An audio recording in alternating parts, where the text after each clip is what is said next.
Shit, they done let me in the door. They done gave your boy a chance, now the youngin' finna blow. It's a shame finna put the game in the figure four. Youngin' fresh from my Yo, welcome back to my channel. Before we get into it, make sure you like, subscribe, comment. You ain't got like, you ain't got to comment, but I do appreciate it if you just sub and feeling that. In this video, I'll be talking about Attack on Titan, but in particular, I'm going to be explaining how AoE just might happen. So, as we all know, Attack on Titan Final Season Part 3, Code 1, Episode 1 just came out not too long ago, and it was pretty good. The animation was top tier, the OST was good, and it definitely had me hyped at certain times, even though I know what's to come if AoE doesn't happen. But let's be honest, the real reason why this episode was so good is because it contained the last couple of good chapters that Attack on Titan has before everything goes downhill, which is going to lead to a unsatisfying, unanswered, and open ending where a lot of things didn't make any sense, to the point where I started to actually believe that Isayama was planning on doing the arts in the ending, which made a lot of fucking sense. But just before Attack on Titan Final Season Part 3, Code 1, Episode 1 came out, and we first learned about what Mappa was planning on doing with the final chapters to Attack on Titan, which is giving us 2 1-hour episodes, it was a lot of speculation around the possibility that we would get an opening and ending, and if so, who would we want to do it? Now, I want to believe that some of you all would agree with me when I say this. I would have wanted Link to Horizon to do it for 2 reasons. The first reason being, even though we've been catching a lot of L's lately, there's still a big possibility that AoE can happen with the evidence that we have left. And knowing that Link to Horizon gave us a lot of evidence for AoE and also for it to go into a certain direction,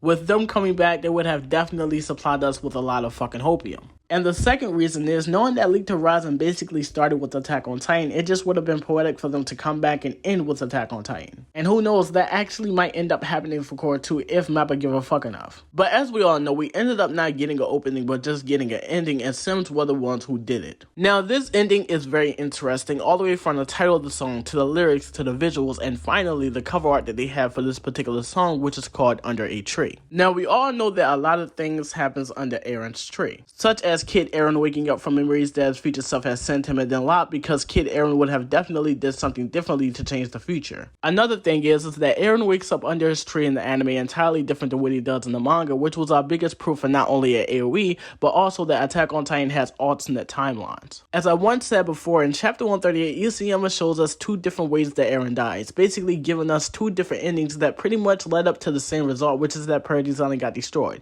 but just at different times. And knowing that this peaceful alternate ending that Eren has basically connects to the way how he wakes up at the beginning of the manga, which is in a peaceful way, and also knowing that he has this tragic alternate ending as well, where he ended up getting buried under his tree, which means that he would be laying down, I thought that that had to connect to the way how he wakes up at the beginning of the anime, which means that the anime would be a continuation, and that Attack on Titan has alternate timelines, or something like a time loop, which would mean that the story is not over like how we think it is. We're just trying to see if Isayama was smart enough to even think far enough to treat the anime as an alternate timeline. Now, I won't go too deep into the lyrics for Under a Tree, but what I can get from it is that this is Mikasa's song to Eren, and she's basically expressing how she feels about the situation that she just keeps finding herself in, which is that she cannot be with Eren. Now, the lyrics to this song definitely reminded me of what happens in this peaceful alternate ending that Eren has that Mikasa created for him. And the reason why I know that is because Chapter 138, which is called A Long Dream for many reasons, is basically Isayama's version of Mikasa's OVA. Now, Mikasa's OVA is heavily based off of the game called Life is Strange, which is all about a girl who has the power to go back in time and do different choices, which then creates different timelines.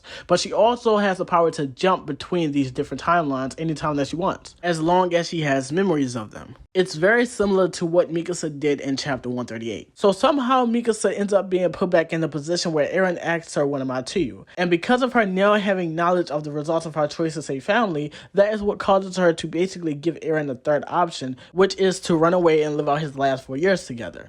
Now, at some point, Mikasa ends up falling asleep in this alternative timeline that she just now created. And because of her still having memories of the manga timeline, she ends up doing something that Max does in Life is Strange, which is jumping back to her original timeline. Now we get to Chapter 138, and Mikasa says that she wants to go back, which is a way to show us that she's been there before and at some point she left. So she ends up waking up in this alternate timeline, and she's talking about having a long dream, which is a way to show us that everything that's been going on from Chapter 131 or 132 all the way up to Chapter 138 has just been a dream to this alternate version of Mikasa, which is just memories. Now, I say all of that to say this. Mikasa expressing how she feels about the situation that she's in, which is not being able to be with Eren, just reminded me of what she had to do just to be able to be with him. She had to somehow go back in time, give Eren a different choice because of her knowing about the future, which creates a different timeline and gives Eren an alternative ending. But it still led up to Paradise Island being destroyed, which gives you the idea that Mikasa made the wrong choice in both endings. But if AoE does happen, that would mean that Mikasa makes the right choice in the anime. Now, like I said, it's a lot of things that's surrounding this whole song that's very, very fucking interesting.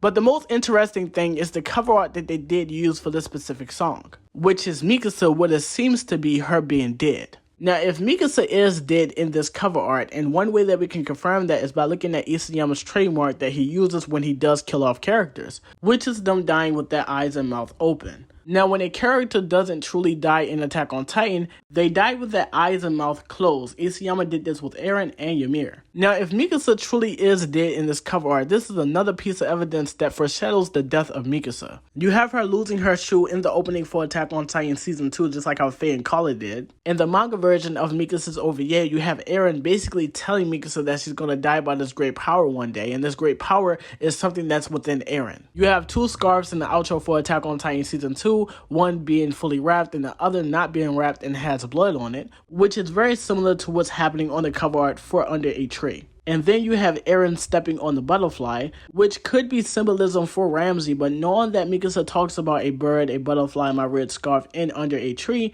it could also be symbolism for Mikasa's death. And now we have this cover art for Under a Tree, where it seems to be Mikasa being dead and clenching her scarf. So there's a lot of evidence that we have that basically foreshadows the death of Mikasa, just like how we have a lot of evidence that points towards AoE, and that Attack on Titan has alternate timelines. Now, the thing is that why would Mikasa die?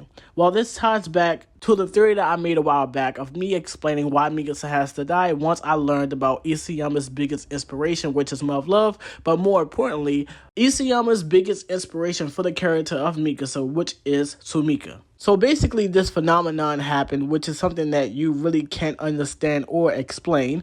So Sumika somehow gets the power to be able to send the main character back in time whenever she wants, which is usually after he fails or after he dies in some sort of way. And at some point she ends up becoming aware of what she's doing, so she ends up sacrificing herself to basically free the main character and break the time loop.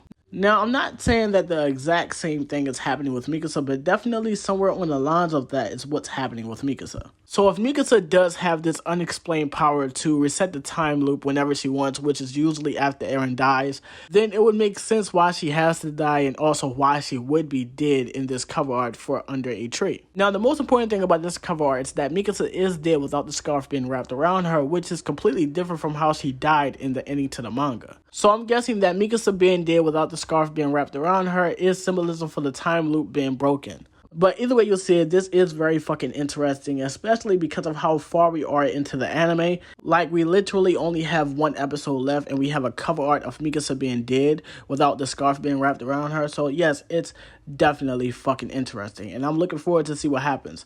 If AoE doesn't happen, I'm not going to be disappointed. I'm just going to say that it was too good to be true. Like, it made too much fucking sense for this shit to be true, which is the most dumbest shit and backwards shit I didn't ever fucking heard. But this is the end of the video. You ain't got like, you ain't got to comment, but I do appreciate it if you did sub and if you're new. And I'm out. What if the niggas make more? I knew my time would come and had to wait for it. So every night a nigga pray for it. Ain't no going back, the only way is forward. See some people they weren't made for. They rolling fit my